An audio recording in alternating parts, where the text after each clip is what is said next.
Hello students, welcome back to my commerce classes. आज की इस वीडियो में हम बिजनेस स्टडी के चैप्टर 8 में कंट्रोलिंग प्रोसेस के बारे में स्टडी करेंगे।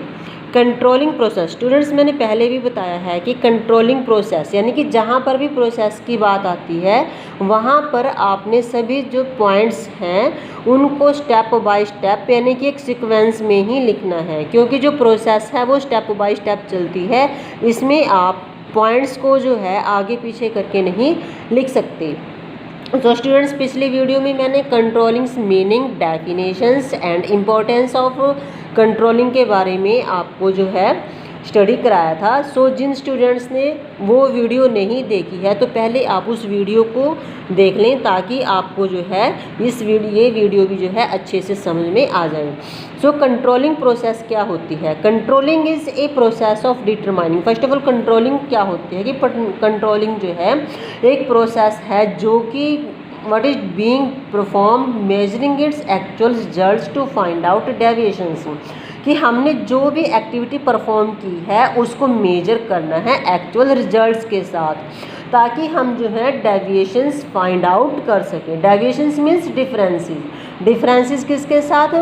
जो हमने प्री डिटरमाइंड जो अपने टारगेट्स रखे थे और जो एक्चुअल में जो परफॉर्मेंस हमें मिली है, ताकि जो है हम taking remedial actions to achieve set goals, और अपने सेट गोल्स को भी क्या कर सकें, अचीव कर सकें, उसके लिए जो है रेमेडियल एक्शन ले सकें। Controlling is a systematic process that involve the following steps. Controlling जो है एक सिस्टमैटिक प्रोसेस है जिसमें जो है आपके फॉलोइंग स्टेप्स आते हैं, जिसको हमने वन बाय वन करके स्टडी करना है। फर्स्ट ऑफ ऑल जो है एस्टैब्लिशिंग स्टैंडर्ड्स। सबसे पहले हमें अपने एक ऑर्गेनाइजेशंस के, अपने एक इंस्टीट्यूट के जो हैं स्टैंडर्ड्स को क्या करना है, एस्टैब्लिश करना है, जो कि एक बहुत ही इम्पॉर्टेंट फंक्शन है, काम है एक ऑर्गेनाइजेशन के लिए, क्योंकि किसी भी ऑर्गेनाइजेशन की जो एस्टैब्लिशमेंट है वो अपने स्टैंडर्ड्स को अचीव करने के लिए ही की जाती है। अब जब हमने एस्टैब्लिशमेंट स्टैंडर्ड्स कर दिया, उसके बाद आती है बात आपकी measurement of the actual performance. यानी कि जब हमने स्टैंडर्ड्स को एस्टैब्लिश कर दिया, उसके बाद एक्चुअल परफॉर्मेंस को हमने क्या करना है, मेजरमेंट करनी है। जब हमारे पास एक्चुअल परफॉर्मेंस आ गई तो उसके बाद हमने comparing the actual performance with the pre determined standards, हमने प्री डिटरमाइंड स्टैंडर्ड के साथ अपनी एक्चुअल परफॉर्मेंस को कंपेयर करना है।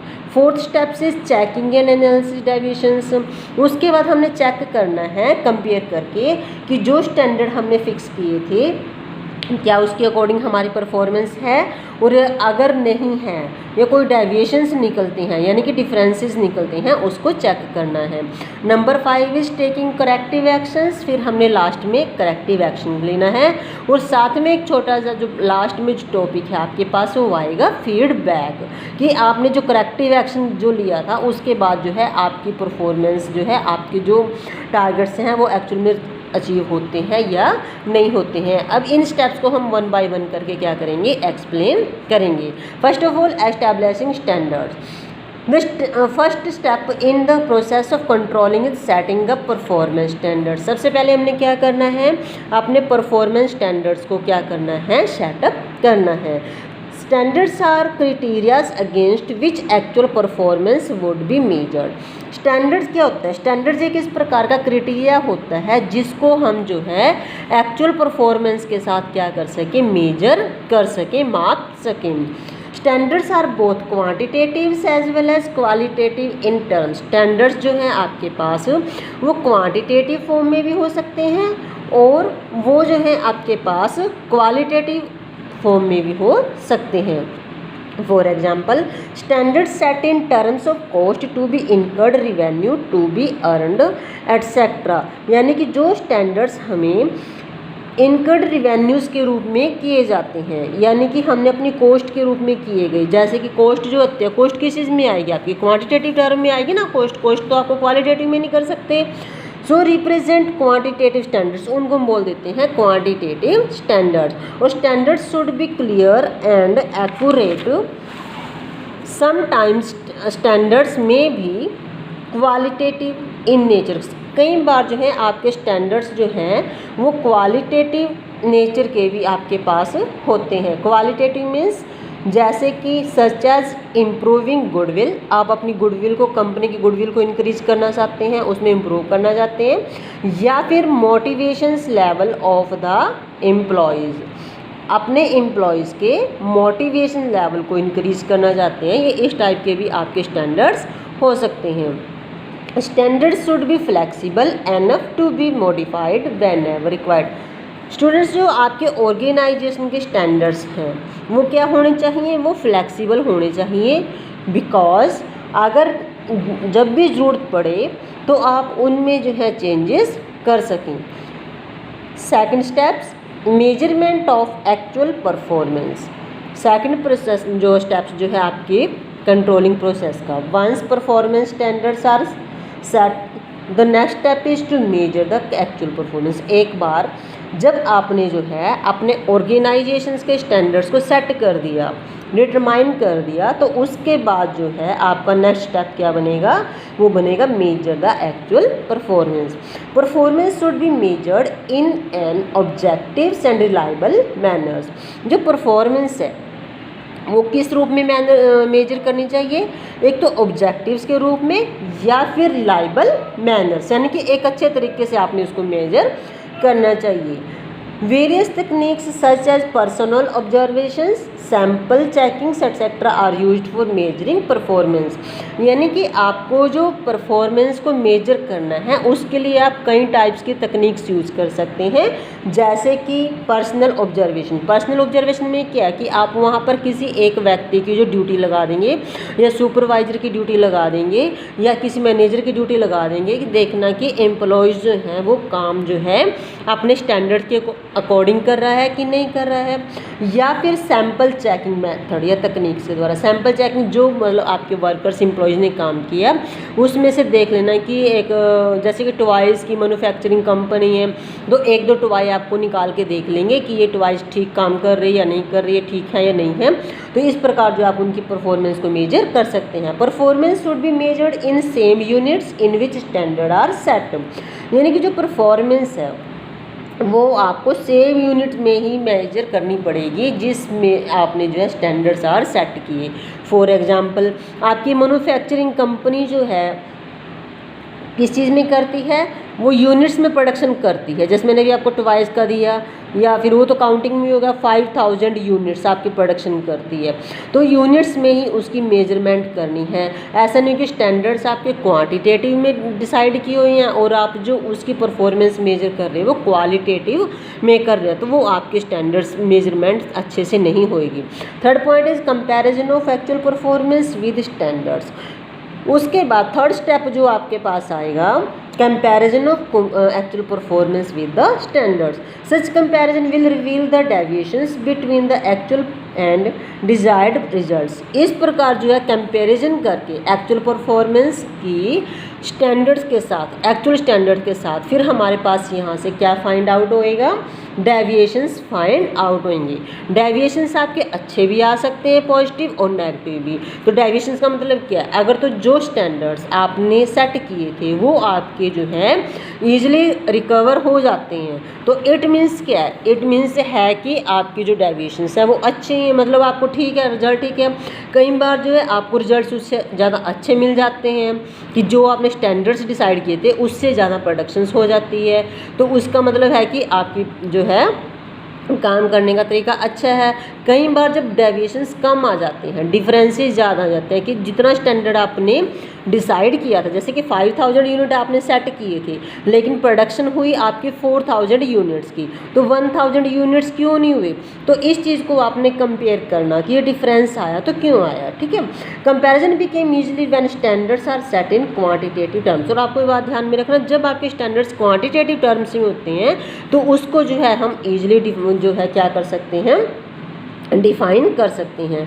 Number 4 is analysis deviations. जो आपके डेविएशंस आए हैं, जैसे मैंने अभी आपको बताया था कि क्वांटिटेटिव में जो है आपके यूनिट्स में या जो आपके एग्जैक्ट भी आ सकते हैं, कम भी आ सकते हैं, ज़्यादा भी आ सकते हैं। तो उस केस में it is necessary to identify the exact causes of the deviations. इसके लिए ज़रूरी है कि आपने जो आपके कॉजेज जो हैं डेविएशंस के हैं वो आपके आइडेंटिफाई करना कि आपके वो कॉजेज भी क्या कारण है कि आपके इतने सारे जो है डिफरेंसेस आए, ताकि आप उनके लिए जो है करेक्टिव एक्शन जो है ले सकें उनको दूर करने के लिए।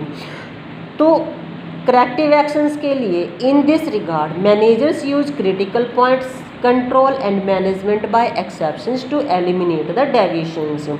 तो इसके रिगार्ड में मैनेजर्स 2 टाइप्स की तकनीक्स जो है मेथड्स यूज कर सकते हैं। एक तो करते हैं critical point control, second management by exceptions, corrective actions के रूप में ले सकती है ताकि अपने डेविएशंस को वो क्या कर सके, ख़त्म कर सके। फर्स्ट ऑफ ऑल जो है क्रिटिकल पॉइंट कंट्रोल। अब जो क्रिटिकल पॉइंट कंट्रोल है it means keeping focus on some key area. Some key area जो है आपके पास, इसमें जो है मैनेजर्स कुछ एरियाज़ पे ही फोकस करते हैं, की एरियाज़ पे।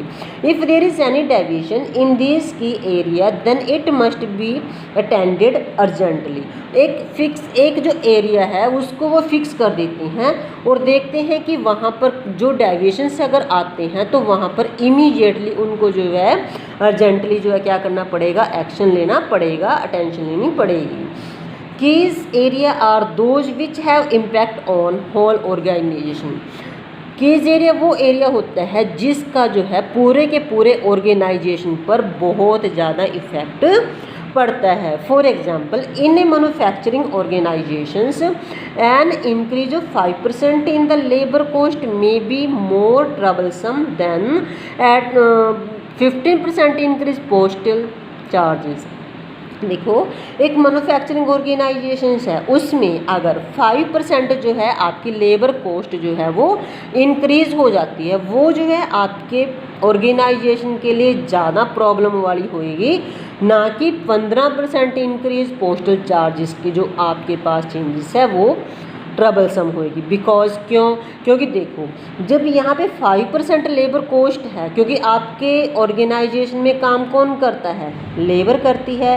लेबर की अगर आपकी 5% इंक्रीज हो जाती है तो क्या होगी, प्रोडक्शन की कॉस्ट बढ़ जाएगी। प्रोडक्शन की कॉस्ट बढ़ जाएगी तो आपकी जो है प्रोडक्ट की कॉस्ट बढ़ जाएगी, कीमत बढ़ जाएगी। लेकिन जो 15% पोस्टल चार्जेस है ये जो है गवर्नमेंट के द्वारा लगाया जाता है। ये तो हमें जो है सिर्फ किससे, कस्टमर से जो है लेना होता है, चाहे गवर्नमेंट 15% लगाए चाहे 20% लगाए, इसका ऑर्गेनाइजेशन के ऊपर कोई इफेक्ट नहीं पड़ेगा। लेकिन किसका पड़ेगा, आपकी लेबर कॉस्ट का जो है ऑर्गेनाइजेशन के ऊपर इफेक्ट पड़ेगा। तो इसका बी पॉइंट है मैनेजमेंट बाय एक्सेप्शंस, यानी कि MBE भी इसको बोल देते हैं। Management by exception is also called control by exception. Control by exceptions जो होता है स्टूडेंट्स, उसमें एक कुछ हम क्या करते हैं, कुछ एरिया ऐसा छोड़ देते हैं कि मतलब एक ऐसा एरिया होता है कि हम छोड़ देते हैं कि यानी कि जैसे कि 3% जो है हम बोलते हैं कि 3% लॉस है, चलो ये तो सबको ही पता है कि 3% तक हो सकता है, लेकिन इससे ज़्यादा अगर लॉस होएगा तो फिर हमें जो चिंता की बात हो जाएगी। It is an important principle of management. ये जो है मैनेजमेंट का एक इम्पोर्टेंट प्रिंसिपल भी है। Control based on the belief that an attempt to control everything result in controlling nothing. देखो इसमें ये बात क्या आपका इम्पोर्टेंट प्रिंसिपल ये है कि जब एक व्यक्ति जो है ये चाहता है कि वो हर एक चीज़ पे कंट्रोल एवरीथिंग रिजल्ट्स, कि हम हर एक चीज़ को, हर एक सिचुएशन को कंट्रोल कर सकते हैं, एवरीथिंग। हम जब सब चीज़ को कंट्रोल करना चाहते हैं तो इस कंडीशन में इसका मतलब है कि हमें कुछ भी नहीं मिलेगा, हम किसी पर भी कंट्रोल नहीं कर सकते। Thus only significant deviations which go beyond the permissible limit should be brought to the notice of the management. यानी कि यहाँ पर जो आपकी मैनेजमेंट काम कर रही है या जो आपके प्रोडक्शन जैसे कि मैनेजर है कोई भी है, तो अगर वहाँ पर एक ना आपके पास वो डेविएशंस को डिसाइड कर देते हैं कि विच बाइंड, उसको बाइंड कर देते हैं 3% या 2% या 1% जो भी है, अगर वो परमिसिबल लिमिट होती है कि अगर भाई इतने % तक लॉस होता है तो कोई बात नहीं, लेकिन अगर उससे ज़्यादा लॉस हो जाता है तो उस केस में जो है आपने ये बात जो है मैनेजमेंट की नोटिस में लानी होती है। Third point is the deviations and other causes are then reported and corrective action is taken at an appropriate level। तब जो है वो deviations और कॉजेज जो हैं आपने किसको रिपोर्ट करने होते हैं, मैनेजमेंट को, ताकि वो जो है अप्रोप्रिएट जो है क्या ले सकें, डिसीजन या एक्शन ले सकें। फॉर एग्जाम्पल स्टूडेंट्स, यहाँ पर जो एग्जाम्पल है वो है कि as per the plans 2% increase in labour cost is acceptable. Management कहती है कि अगर आपके लेबर कॉस्ट में 2% जो है इंक्रीज हो जाता है तो उसको हम क्या कर लेंगे, एक्सेप्ट कर लेंगे। क्या कर लेंगे, उसको एक्सेप्ट कर लेंगे, कोई बात नहीं, इतना चलता है, कोई बात नहीं। लेकिन only increase by 20% shall be brought in the notice by me. लेकिन अगर 20% जो है आपकी लेबर कॉस्ट इंक्रीज हो जाती है तो उस केस में आपको जो है किसके ध्यान में लाना पड़ेगा, मैनेजमेंट के ध्यान में जो है ये बात लानी पड़ेगी। यहाँ पर स्टूडेंट आप एक एग्जांपल जो है बैड डेट्स का भी दे सकते हैं। बैड डेट्स जैसे कि हम किसी भी बिजनेस को चलाते हैं तो वहाँ पर हमारे डेटर्स भी होते हैं। तो कई बार क्या होता है कि हम ये देख लेते हैं कि भाई चलो 3% या 2% डेटर ऐसे हैं, मान के चलते हैं कि जो कि पेड नहीं करेंगे। ठीक है, 2% 3% तक आपके डेटर जो हैं चल जाते हैं जो पेड नहीं करते। लेकिन उसके बाद अगर आपके डाटा 20% हो जाते हैं कि ऐसे 20% देनदार हैं जो कि जो है आपकी पेमेंट नहीं कर रहे, तो इस केस में जो है आपको मैनेजमेंट को जो है इस चीज़ की इन्फॉर्मेशन देनी पड़ेगी। Number 5 is taking corrective actions. अब जब स्टूडेंट्स आपने एनालिसिस कर लिया, चेक भी कर लिया, तो उसके बाद आपको पास आएगा टेकिंग करेक्टिव एक्शंस, यानी कि अपवर्ड और downward. The final step in controlling is taking corrective actions. No correction is required when the deviations are within the permissible limits.